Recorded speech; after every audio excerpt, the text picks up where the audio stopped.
Oh, that's better.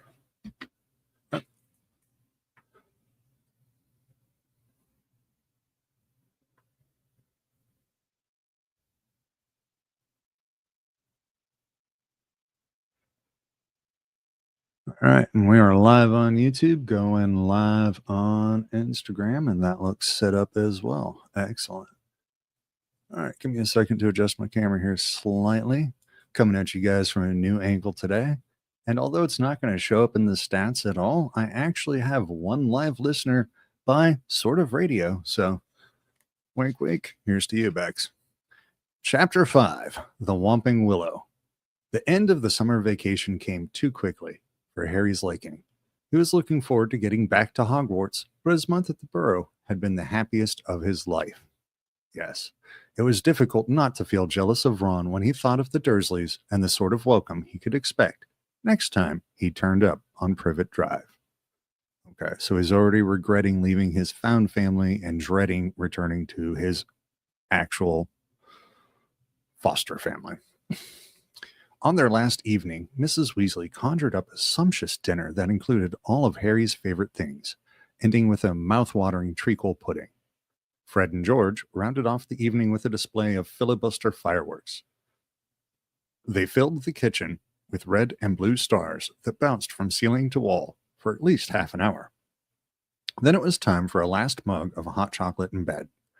It took a long while to get started the next morning. They were up at dawn, but somehow they still seemed to have a great deal to do. Mrs. Weasley dashed about in a bad mood, looking for spare socks and quills. People kept colliding on the stairs, half-dressed with bits of toast in their hands, and Mr. Weasley nearly broke his neck, tripping over a stray chicken as they crossed the yard, carrying Jenny's trunk to the car. Harry couldn't see how 8 people, 6 large trunks, 2 owls, and a rat were going to fit into one small Ford Anglia. He had reckoned, of course, without the special features that Mr. Weasley had added. Not a word to Molly, he whispered to Harry. Yes, small secrets. Small harmless secrets. Good way to build trust. Not actually harmless if he doesn't tell Molly. He whispered to Harry as he opened the trunk and showed him how it had been magically expanded so that the luggage fitted easily. When at last they were all in the car, Mrs. Weasley glanced into the back seat where Harry, Ron, Fred, George, and Percy were all sitting comfortably side by side and said, "Muggles do know more than we give them credit for, don't they?" Well, I don't know what a Ford Anglia is, but that sounds really roomy. She and Jenny got into the front seat, which had been stretched so that it resembled a park bench. I mean, you'd never know it was this roomy from the outside, would you? Oh, I get the joke. Never mind.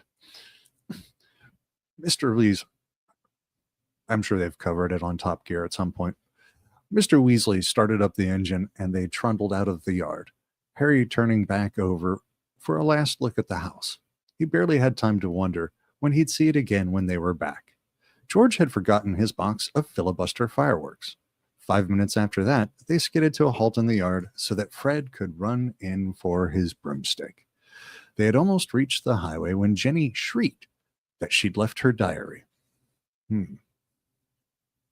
Jenny hasn't done a lot of shrieking thus far. This must be important. Actually important. By the time she had clambered back into the car, they were running very late and tempers were running high. Mr. Weasley glanced at his watch and then at his wife. "Molly, dear." "No, Arthur. No one would see.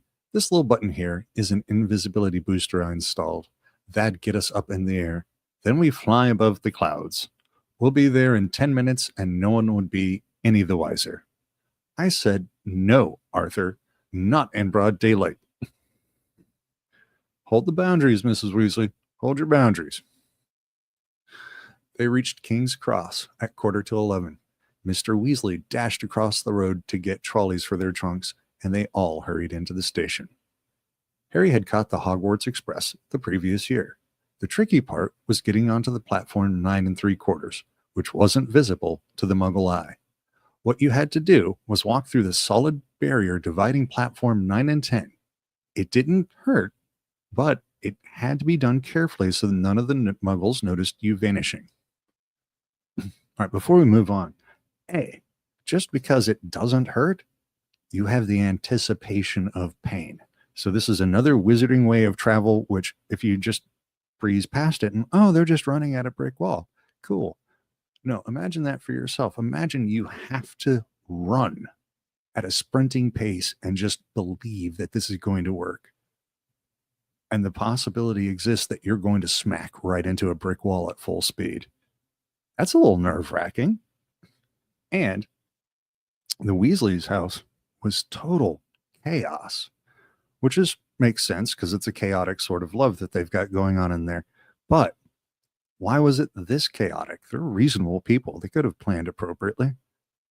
This is how they express their tension and their stress as a family because they know everybody's going their separate ways.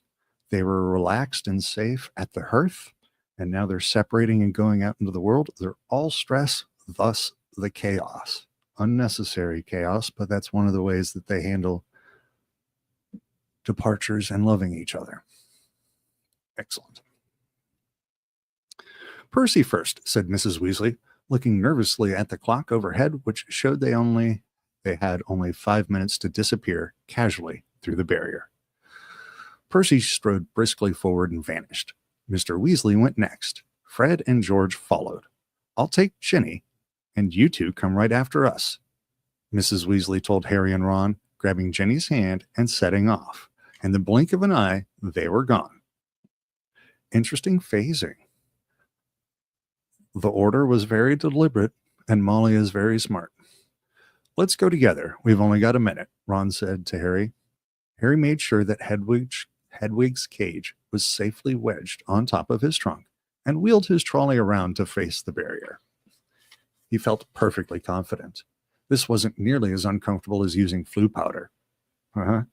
Still uncomfortable, just not as uncomfortable. Both of them bent low over the handles of their trolleys and walked purposefully toward the barrier, gathering speed. A few feet away from it, they broke into a run and crash. I'm going to take a brief pause for coffee.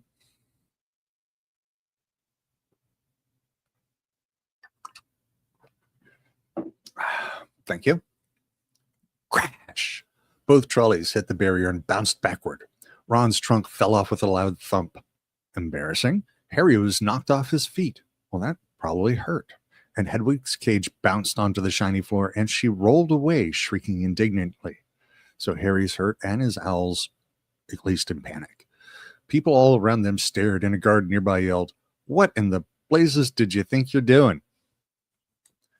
Okay, and now that fear is manifest. Now that doorway didn't work. Pain suffered, embarrassment ensued, and attention was drawn. So you can't always trust it. How fast are you going to run at a brick wall? Both trolleys hit the barrier and bounced backward. Oh, we already did that. Lost control of the trolley, Harry gasped, clutching his ribs as he got up. Ron ran to pick up Hedwig, who was causing such a scene that there was a lot of muttering about cruelty to animals from the surrounding crowd. Why can't we get through? Harry hissed to Ron. I don't know. Ron looked wildly around. A dozen curious people were still watching them. We're going to miss the train, Ron whispered. I don't understand why the gateway is sealed off. Harry looked up at the giant clock with a sickening feeling in the pit of his stomach. 10 seconds. 9 seconds. He wheeled his trolley forward cautiously until it was right against the barrier and pushed with all his might. The metal remained solid. 3 seconds. 2 seconds. 1 second. It's gone, said Ron, sounding stunned. The train's left. What if Mom and Dad can't get back through to us? Have you got any muggle money? Harry gave a hollow laugh. The Dursleys haven't given me pocket money for about 6 years. Well, that is certainly one way of controlling somebody. No money, no choices. Ron pressed his ear to the cold barrier. Can't hear a thing, he said tersely. What are we going to do? I don't know how long it'll take Mom and Dad to get back to us. They looked around. People were still watching them, mainly because of Hedwig's continuing screeches. I think we'd better go and wait by the car, said Harry. We're attracting too much attention. Harry, said Ron, his eyes gleaming. The car. What about it? We can fly the car to Hogwarts. But I thought, we're stuck, right? And we've got to get to school, haven't we? And even underage wizards are allowed to use magic if it's a real emergency. Section 19 or something of the restriction thingy. But your mom and dad, said Harry, pushing against the barrier again in the vain hope that it would give way. How will they get home? They don't need the car, said Ron impatiently. They know how to apparate. You know, just vanish and reappear at home. They only bother with flu powder in the car because we're all underage and we're not allowed to apparate yet. Harry's feeling of panic turned suddenly to excitement. Can you fly it? No problem, said Ron, wheeling his trolley around to face the exit. Come on, let's go. If we hurry, we'll be able to follow the Hogwarts Express. All right, I'm going to pause here and let's actually talk about how wizards feel about magic in the wizarding world, just by what we've read so far. There's so many rules about what you can and can't do in front of muggles, and everybody breaks the rules. Possibly except for Molly. Everybody breaks the rules, and everybody else expects everybody else to break the rules. Here's the rule, wink, wink, nudge, nudge. I mean, even Dumbledore encourages people to break the rules, and he's supposed to be an upholder of law and order of sorts. So yeah, even the Ministry of Magic, even the people that prosecute this as a crime, the guards, who's guarding the guards because they like it too. They all bend the rules and use magic when it's convenient for them, and they just judge everybody else's uses. It's right for me, but not for you. But they all do it. How does that shape policy? And they marched off through the crowd of curious muggles, out of the station and back onto the side road where the old Ford Anglia was parked. Ron unlocked the cavernous trunk with a series of taps from his wand. They heaved their luggage back in, put Hedwig on the back seat, and got into the front. Check that no one's watching, said Ron, starting the ignition with another tap of his wand. Harry stuck his head out of the window. Traffic was rumbling along the main road ahead, but their street was empty. Okay, he said. Ron pressed a tiny silver button on the dashboard. The car around them vanished, and so did they. Harry could feel the seat vibrating beneath him, hear the engine, feel his hands on his knees and his glasses on his nose, but for all he could see, he had become a pair of eyeballs, floating a few feet above the ground in a dingy street full of parked cars. Let's go, said Ron's voice from his right, and the ground and the dirty buildings on either side fell away, dropping out of sight as the car rose. In seconds, the whole of London lay, smoky and glittering, below them. Then there was a popping noise, and the car, Harry and Ron, reappeared. Uh-oh, said Ron, jamming at the invisibility booster. It's faulty. Both of them pummeled it. The car vanished. Then it flicked back again. Hold on, Ron yelled, and he slammed his foot on the accelerator. They shot straight into the low, woolly clouds, and everything turned dull and foggy. Well, I don't really often have a chance to say this, but as a FAA instrument instructor, I have to advise strongly against this. This is a really bad choice. Don't fly in clouds if you don't know what you're doing. Big facts. Now what? Said Harry, blinking at the solid mass of cloud pressing in on them from all sides. We need to see the train to know what direction to go in, said Ron. Dip back down again, quickly. They dropped back beneath the clouds and twisted round in their seats, squinting at the ground. I can see it, Harry yelled. Right ahead. There. The Hogwarts Express was streaking along below them like a scarlet snake. Ah. I got it. The flying into the clouds was the transition. That's how they got from London to Hogwarts, between the real world and the mortal world. The cloud was the barrier, the portal. Got it. The Hogwarts Express was streaking along below them like a scarlet snake. Due north, said Ron, checking the compass on the dashboard. Okay, we'll just have to check on it every half hour or so. Hold on. And they shot up through the clouds. A minute later, they burst out into a blaze of sunlight. It was a different world. The wheels of the car skimmed the sea of fluffy cloud, the sky a bright, endless blue under the blinding white sun. All we've got to worry about now are airplanes. That's true. They looked at each other and started to laugh. For a long time, they couldn't stop. It was as though they had been plunged into a fabulous dream. This, thought Harry, was surely the only way to travel, past swirls and turrets of snowy cloud, and a car full of hot, bright sunlight, with a fat pack of toffees in the glove compartment. And the prospect of seeing Fred and George's jealous faces, and they landed smoothly and spectacularly on the sweeping lawn in front of Hogwarts Castle. They made regular checks on the train as they flew further and farther north, each dip beneath the clouds showing them a different view. London was soon far behind them, replaced by neat green fields that gave way in turns to wide, purplish moors, a great city alive with cars like multicolored ants, villages with tiny toy churches. Several uneventful hours later, however, Harry had to admit that some of the fun was wearing off. The toffees had made them extremely thirsty, and they had nothing to drink. He and Ron had pulled off their sweat ears, but Harry's t-shirt was sticking to the back of his seat, and his glasses kept sliding down to the end of his sweaty nose. He had stopped noticing the fantastic cloud shapes now, and was thinking longingly of the train miles below, where you could buy ice-cold pumpkin juice from a trolley pushed by a plump witch. Ice-cold pumpkin juice? Why? That sounds horrible. Why hadn't they been able to get onto the platform 9 3/4? Can't be much further, can it?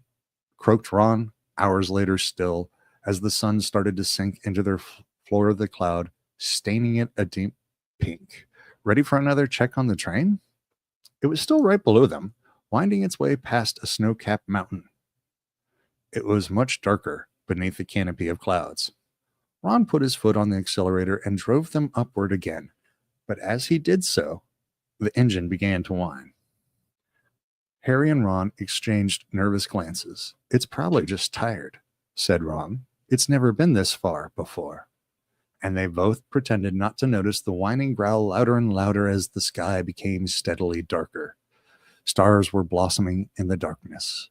Harry pulled his sweater back on, trying to ignore the way the windshield wipers were now waving feebly, as though in protest. Not far, said Ron, more to the car than to Harry. Not far now. He patted the dashboard nervously. When they flew back beneath the clouds a little while later, they had to squint through the darkness for a landmark they knew. There, Harry shouted, making Ron and Hedwig jump. Straight ahead. Silhouetted on the dark horizon, high on the cliffs over the lake, stood the many turrets and towers of Hogwarts Castle. But the car had begun to shudder and was losing speed. This is perfect. They did start in London, our London, real London, and they have now transitioned into a magical world. Not our London, not our Britain. Now they're in the magic world, a pocket. It's not its own world, it's a pocket inside of a world. And the way you normally get there on the train seems short and comfortable and safe. There is one approved way. There is one built bridge. But anywhere that exists a bridge, there is normally other ways you can get there. It's a lot harder. It takes longer. It's less comfortable. It's more dangerous. And you have to have good enough stuff to pull it off. So this flying car, which apparently can fly all over the UK, had never gone this far before, and we haven't left the island. How far has it gone? Why is the voyage so hard? Because it is pushed into the magical world pocket, but it's not on the approved bridge. And this is why the boys had a miserable time. It's very interesting.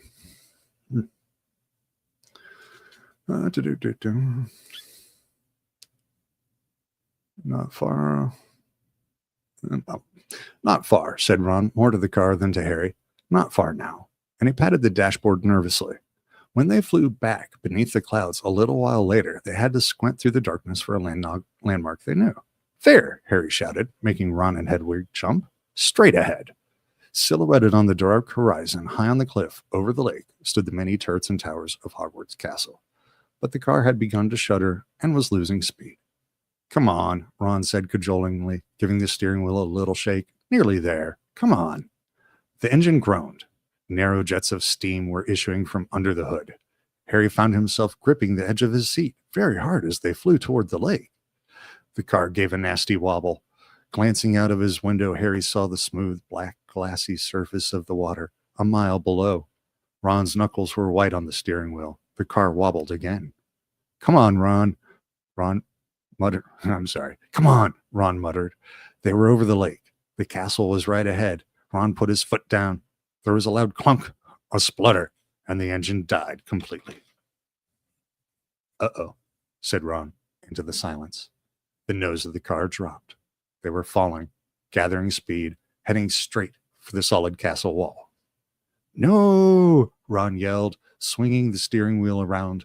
They missed the dark stone wall by inches as the car turned in a great arc, soaring over the dark greenhouses, then the vegetable patch, and then out over the black lawns, losing altitude all the time. Ron let go of the steering wheel completely and pulled his wand out of his back pocket. Stop! Stop! He yelled, whacking the dashboard and the windshield, but they were still plummeting, the ground flying up toward them. Watch out for that tree, Harry bellowed, lunging for the steering wheel, but too late. Crunch! With an ear-splitting bang of metal on wood, they hit the thick tree trunk and dropped to the ground with a heavy jolt. Steam was billowing from under the crumpled hood. Hedwig was shrieking in terror. A golf ball-sized lump was throbbing on Harry's head where he had hit the windshield, and to his right, Ron let out a low, despairing groan. Are you okay? Harry said urgently. My wand, said Ron in a shaky voice. Look at my wand. It had snapped, almost in two. The tip was dangling limply, held on by a few splinters. All right, so let's go back to this concept that we have bridged between London and the Wizarding world, and the train being the approved method and already built, very easy. And they have taken an alternate route. They've basically hiked alongside the train. There is always a cost for the use of magic, and there's always prerequisites. I would say that both the train and the car are able to cross this way because they are both Muggle constructs that have been enchanted. They have a place in both worlds. So I think that's required to cross. If you remember the movie Interstellar, when you go through crossings like that, as he says, you have to leave something behind. You have to give something up. And the cost for the car is the car. The car must be consumed in the process. It had to have been enchanted, Muggle, and it will be consumed. And there's always a personal cost. We can see now that the boys are paying physical costs, and Ron's ability to do magic, and he initiated this crossing, by the way. The crossing was on Ron. He has now been damaged in his ability to do magic. So that's an interesting thought. It had snapped almost in two. The tip was dangling limply, held on by a few splinters. Harry opened his mouth to say he was sure they'd be able to mend it up at school, but he never even got started. At that very moment, something hit his side of the car with the force of a charging bull, sending him lurching sideways into Ron, just as an equally heavy blow hit the roof. What's happening? Okay. So having transitioned, this is the boundary of their liminal space. This is the keeper at the door. This is the guard for people who come to Hogwarts for other means. Yeah, that's why the tree is there. It is a guard for an intersection of gates and ways to arrive. Ron gasped, staring through the windshield, and Harry looked around just in time to see a branch as thick as a python smash into it. The tree they had hit was attacking them. Its trunk was bent almost double, and its gnarled boughs were pummeling every inch of the car it could reach. "Arg!" said Ron, as another twisted limb punched a large dent into his door. The windshield was now trembling under a hail of blows from knuckle-like twigs, and a branch as thick as a battering ram was pounding furiously on the roof, which seemed to be caving. "Run for it!" Ron shouted, throwing his full weight against his door, but the next second he had been knocked backward into Harry's lap by a vicious undercut from another branch. All right, this sounds terrifying and painful. Good Lord, I'd have nightmares about this for decades. "We're done for," he moaned as the ceiling sagged. But suddenly the floor of the car was vibrating. The engine had restarted. "Reverse!" Harry yelled, and the car shot backward. The tree was still trying to hit them. They could hear its roots creaking as it almost ripped itself up, lashing out at them as they sped out of its reach. "That," panted Ron, "was close. Well done, car." The car, however, had reached the end of its tether. With two sharp clunks, the doors flew open, and Harry felt his seat tip sideways. Next thing he knew, he was sprawled on the damp ground. Loud thunks told him that the car was ejecting their luggage from the trunk. Hedwig's cage flew through the air and burst open. She rose out of it with an angry screech and sped off toward the castle, without a backward look. Then, dented, scratched, and steaming, the car rumbled off into the darkness, its rear lights blazing angrily. Okay, that's actually a better ending than I expected. I forgot that. Yeah. The car fulfills its end of the bargain, and it doesn't hate them, but it's done playing with them for now. It's going to go limp off and have its wounds healed. And the owl feels the same way. They didn't consent to any of this, and they're grumpy about it, but in time, all will be forgiven. "Come back," Ron yelled after it, brandishing his broken wand. "Dad'll kill me." But the car disappeared from view with one last passive-aggressive snort from its exhaust. "Can you believe our luck?" said Ron, miserably, bending down to pick up Scabbers. "Of all the trees we could have hit, we had to get one that hits back." He glanced over his shoulder at the ancient tree, which was still flailing its branches threateningly. "Come on," said Harry wearily. "We'd better get up to the school." It wasn't at all the triumphal arrival that they had pictured. Expectation management, always a problem. Stiff, cold, and bruised, they seized the ends of their trunks and began dragging them up the grassy slope towards the great oak-floored doors. Front doors. Floor doors. What would that even be?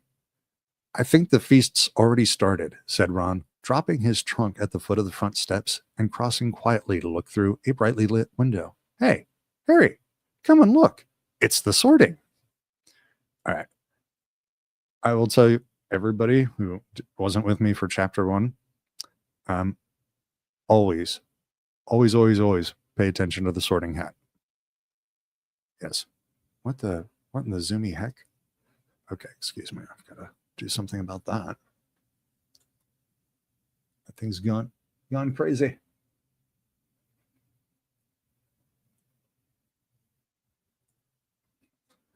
All right, I don't know what that was about, but I didn't like it. There's a camera problem.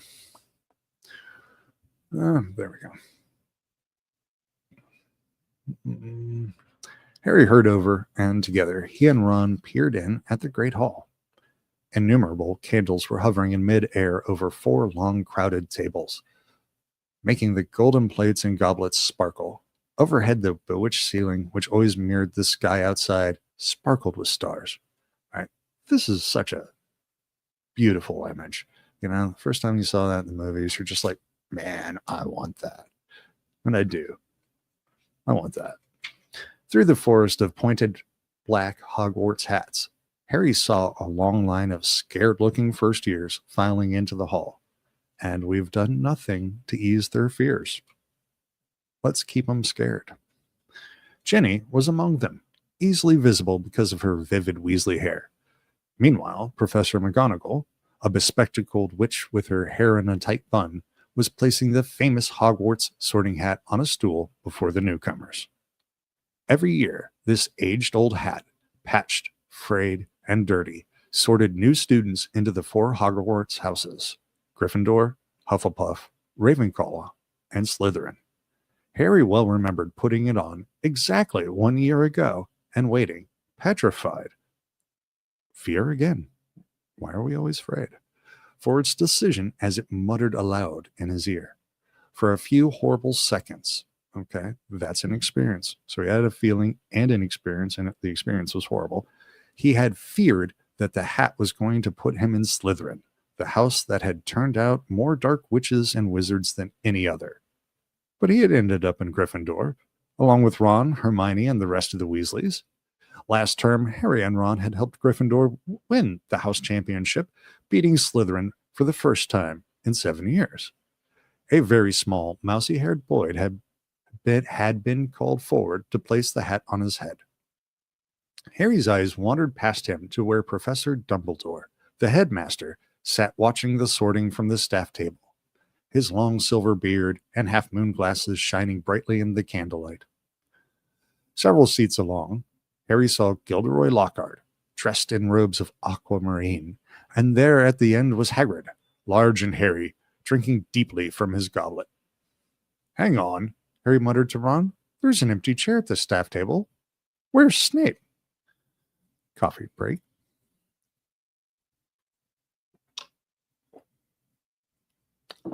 Thank you.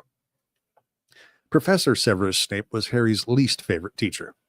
Harry also happened to be Snape's least favorite student. Cruel, sarcastic, and disliked by everybody except the students from his own house, Slytherin, Snape taught potions.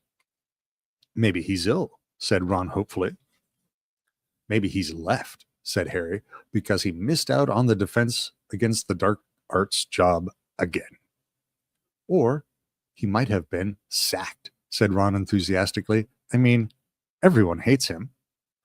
"Or maybe a very cold..." Oh, no. They always fall for this, man. Oh, no. "Or maybe," said a very cold voice right behind them, "he's waiting to hear why you two didn't arrive on the school train."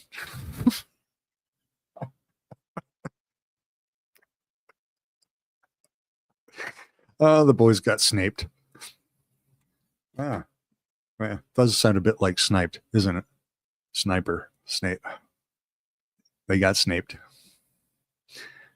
There he is. Harry spun around. There, his black robes rippling in a cold breeze, stood Severus Snape. He was a thin man with sallow skin, a hooked nose, and greasy, shoulder-length black hair. And at this moment, he was smiling in a way that told Harry he and Ron were in very deep trouble. "Follow me," said Snape. Not daring even to look at each other, Harry and Ron followed Snape up the steps into a vast, echoing entrance hall, which was lit with flaming torches. A delicious smell of food was wafting from the great hall, but Snape led them away from the warmth and light, down a narrow stone staircase that led into the dungeons. "In," he said, opening a door halfway between the cold passageway and pointing. They entered Snape's office, shivering. Honestly, imagine what this feels like. This feels like, let's say you're traveling, you're at the airport, you're chilling on the concourse, you're trying to decide whether you want Burger King or Chili's, and then the authorities come and escort you away from the public and the food and the fun, and now you're in narrow corridors, and you keep moving through doors, and you're descending deeper and deeper into control and authority, and you don't know why, and you don't know where you're going. And eventually you end up by yourself in like a 10 by 10 room with one chair. How do you feel? Lord, this stuff is traumatizing. "In," he said, opening a door halfway down the cold passageway and pointing. They entered Snape's office, shivering. The shadowy walls were lined with shelves of large glass jars, in which floated all manner of revolting things Harry didn't really want to know the name of at the moment. The fireplace was dark and empty. Snape closed the door and turned to look at them. "So," he said softly, "the train isn't good enough for the famous Harry Potter and his faithful sidekick Weasley. Wanted to arrive with a bang, did we, boys?" That's funny. "No, sir. It was the barrier at King's Cross. It—" "Silence," said Snape coldly. "What have you done with the car?" This wasn't the first time Snape had given Harry the impression of being able to read minds, but a moment later he understood, as Snape unrolled today's issue of the Evening Prophet. "You were seen," he hissed, showing them the headline, "Flying Ford Anglia Mystifies Muggles." He began to read aloud. "Two Muggles in London, convinced they saw an old car flying over the post office tower at noon in Norfolk, Mrs. Hetty Bayliss, while hanging out her washing. Mr. Angus Fleet of Peebles reported to police. 6 or 7 Muggles in all. I believe your father works in the misuse of Muggle artifacts office," he said, looking up at Ron and smiling still more nastily. "Dear, dear, his own son." Okay, that's a leverage point. That was a lever.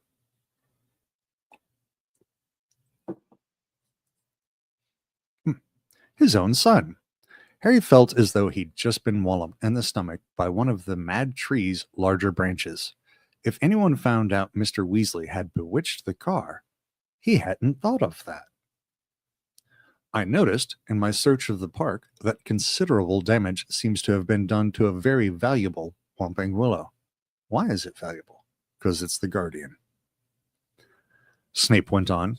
"That tree did more damage to us than we," Ron blurted out. "Silence!" snapped Snape again. "Most unfortunately, you are not in my house, and the decision to expel you does not rest with me. I shall go and fetch the people who do have that happy power. You will wait here." Harry and Ron stared at each other, white-faced. Harry didn't feel hungry anymore. He now felt extremely sick. He tried not to look at a large slimy something suspended in green liquid on a shelf behind Snape's desk. If Snape had gone to fetch Professor McGonagall, head of Gryffindor House, they were hardly any better off. She might be fairer than Snape, but she was still extremely strict. Well, all right, so there's no compassion in the system, and we have no means of readdress. So it's either strict or strict and doesn't like you. Yeah, well, that doesn't feel very hopeful. 10 minutes later, Snape returned, and sure enough, it was Professor McGonagall who accompanied him. Harry had seen Professor McGonagall angry on several occasions, but either he had forgotten just how thin her mouth could go, or he had never seen her this angry before.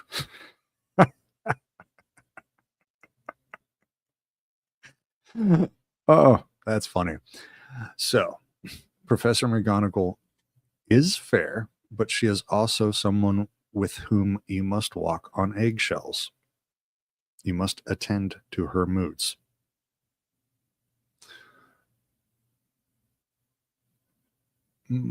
She raised her wand the moment she entered. Harry and Ron both flinched, but she merely pointed it at the empty fireplace where flames suddenly erupted. "Sit," she said, and they both backed into chairs by the fire. "Explain," she said, her eyes glinting ominously. Ron launched into the story, starting with the barrier at the station refusing to let them through.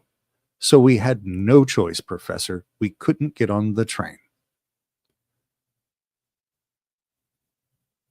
Yeah, see, why does he think he had no choice? Because he does believe that. Why didn't he consider there were other options? He's old enough to have done that. "Why didn't you send us a letter by owl? I believe you have an owl," Professor McGonagall said coldly to Harry. Harry gaped at her. Now she said it, that seemed the obvious thing to have done. I didn't think." "That," said Professor McGonagall, "is obvious." There was a knock on the door, and Snape, now looking happier than ever, opened it. There stood the headmaster, Professor Dumbledore. Now we have compassion in the room. Now we have empathy in the room. Or a really good performance of it. Harry's whole body went numb. Ah, that's bad. Dumbledore was looking unusually grave.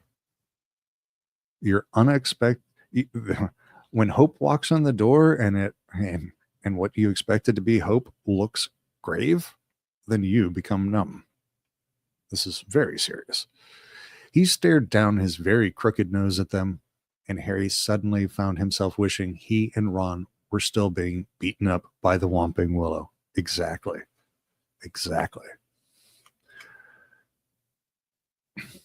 Somewhere right now in Harry, he needs Dumbledore to be kind or pleased or affectionate towards him. He needs that. And anything that gets in that way is an existential threat to the identity he's trying to build at Hogwarts. There was a long silence. Then Dumbledore said, "Please explain why you did this." It would have been better if he had shouted. Harry hated the disappointment in his voice. For some reason, he was unable to look Dumbledore in the eyes, and spoke instead to his knees. He couldn't look him in the eyes because he didn't want to be seen in his shame. He told Dumbledore everything except that Mr. Weasley owned the bewitched car, making it sound as though he and Ron had happened to find a flying car parked outside the station. Okay. He knew Dumbledore would see through this at once, but Dumbledore asked no questions about the car. When Harry had finished, he merely continued to peer at them through his spectacles. "We'll go and get our stuff," said Ron in a hopeless sort of voice. "What are you talking about, Weasley?" barked Professor McGonagall. "Well, you're expelling us, aren't you?" said Ron. Harry looked quickly at Dumbledore. Yeah. And this conversation was shaped for this very moment, so Dumbledore could reveal this and relieve them in this very moment. Here he lets them off the hook. Here he buys loyalty. Here he earns gratitude. Is it nature? Or is it a script? You decide. "Not today, Mr. Weasley," said Dumbledore, "but I must impress upon both of you the seriousness of what you have done. I will be writing to both your families tonight. I must also warn you that if you do anything like this again, I will have no choice but to expel you." Dumbledore always has a choice. That's in there for liability. If they actually get in trouble, he was like, "Hey, I said it. It's on record." That's just a cover. They can mess up 20 more times, and Dumbledore's not expelling nobody. Not out of this crew. Snape looked as though Christmas had been canceled. Of course. He cleared his throat and said, "Professor Dumbledore, these boys have flouted the decree for the restriction of underage wizardry, caused serious damage to an old and valuable tree. Surely acts of this nature."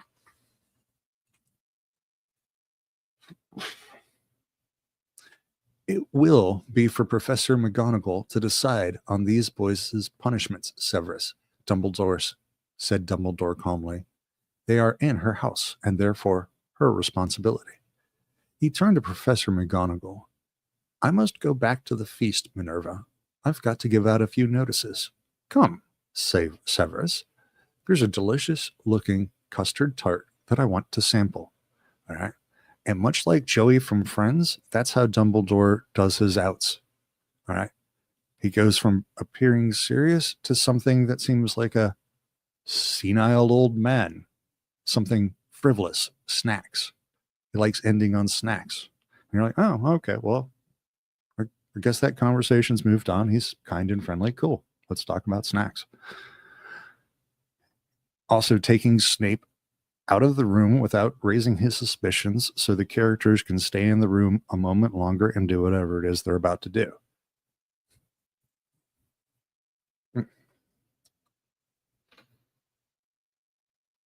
Snape shot a look of pure venom at Harry and Ron as he allowed himself to be swept out of his office, leaving them alone with Professor McGonagall, who is still eyeing them like a wrathful eagle. Boom. His office. And it doesn't look like he was deliberately steered. He wasn't ordered.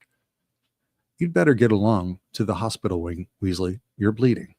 Not much, said Ron, hastily wiping the cut over his eye with his sleeve. Professor, I wanted to watch my sister being sorted.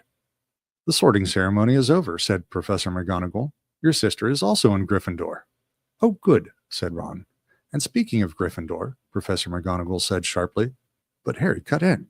Professor, when we took the car, term hadn't started. So Gryffindor shouldn't really have points taken from it, should it? He finished, watching her anxiously. Professor McGonagall gave him a piercing look, but he was sure she had almost smiled. Her mouth looked less thin anyways. I will not take any points from Gryffindor, she said, and Harry's heart lightened considerably. But you will both get a detention. It was better than Harry had expected. As for Dumbledore's writing to the Dursleys, that was nothing. Harry knew perfectly well they'd just be disappointed that the Whomping Willow hadn't squashed him flat. All right, so let's think about that. She did almost smile. If we were to say that Professor McGonagall has a litigious spirit, she has a sort of lawyer's soul, then in that moment when Harry was analyzing, or what she was mad about earlier was he didn't think, the car thing, that was about not thinking. Now Harry is thinking and he's analyzing it from a legalistic perspective. What are the rules? How can I play this within the rules? Which is McGonagall's style. So she approves of how he is trying to resolve this problem, even while she's still angry at him, because she is inherently fair. And of course, the consequences are no real consequences whatsoever. They are displaying exactly the sort of attitude that is actually desired from them. Professor McGonagall raised her wand again and pointed it at Snape's desk. A large plate of sandwiches, 2 silver goblets, and a jug of iced pumpkin juice appeared with a pop. You'll eat in here and then go straight up to your dormitory, she said. I must also return to the feast. When the door had closed behind her, Ron let out a long, low whistle. I'd thought we'd had it, he said, grabbing a sandwich. So did I, said Harry, taking one too. Can you believe our luck, though? Said Ron thickly through a mouth of chicken and ham.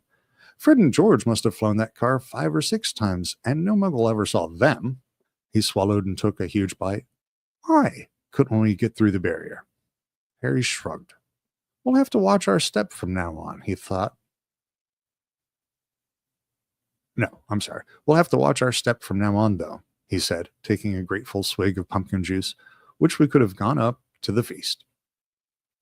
She didn't want us showing off, said Ron sagely. Doesn't want people to think it's clever, arriving by a flying car. No, that's time for spin control. All right. The 2 people involved have been separated from everybody else long enough for the decision makers to decide how to approach it. You must decide on your story before you mix the 2 again. She doesn't want us showing off, said Ron sagely. Doesn't want people to think it's clever arriving by a flying car. Well, that is true. She doesn't want people to think that. When they had eaten as many sandwiches as they could, the plate kept refilling itself. That was a good distractor. It kept them busy. They rose and left the office, treading the familiar path to Gryffindor Tower. The castle was quiet. It seemed that the feast was over. They walked past muttering portraits and creaking suits of armor, and climbed narrow flights of stone stairs, until at last they reached the passage where the secret entrance to Gryffindor Tower was hidden, behind an oil painting of a very fat woman in a pink silk dress. Password, she said as they approached. Said Harry. They didn't know the New Year's password, not having met a Gryffindor prefect yet, but help came almost immediately. They heard hurrying feet behind them and turned to see Hermione dashing toward them. There you are. Where have you been? Most ridiculous rumors. Someone said you'd been expelled for crashing a flying car. Well, we haven't been expelled, Harry assured her. You're not telling me you did fly here, said Hermione, sounding almost severe as Professor McGonagall. Skip the lecture, said Ron impatiently, and tell us the new password. It's Waddleword, said Hermione impatiently, but that's not the point. Her words were cut short, however, as the portrait of the fat lady swung open, and there was a sudden storm of clapping. Yes, Hermione's need in this moment is to understand. Hermione does not understand, and she needs to understand, and that's what's driving her. It looked as though the whole of Gryffindor House was still awake, packed into the circular common room, standing on the lopsided tables and squashy armchairs, waiting for them to arrive. Arms reached through the portrait hole to pull Harry and Ron inside, leaving Hermione to scramble in after them. Brilliant, yelled Lee Jordan. Inspired. What an entrance. Flying a car right into the Whomping Willow. People would be talking about that one for years. Good for you, said a fifth year Harry had never spoken to. Someone was patting him on the back as though he'd just won a marathon. Fred and George pushed their way to the front of the crowd and said together, Why couldn't we have come in the car, eh? Ron was scarlet in the face, grinning embarrassedly, but Harry could see one person who didn't look happy at all. Coffee break.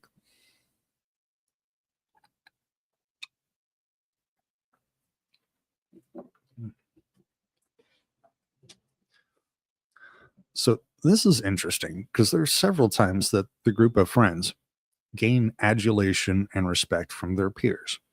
And sometimes when it's like relating to a Quidditch match, it's predictable. That is the reward for winning. You get the adulation of your peers. You get attention.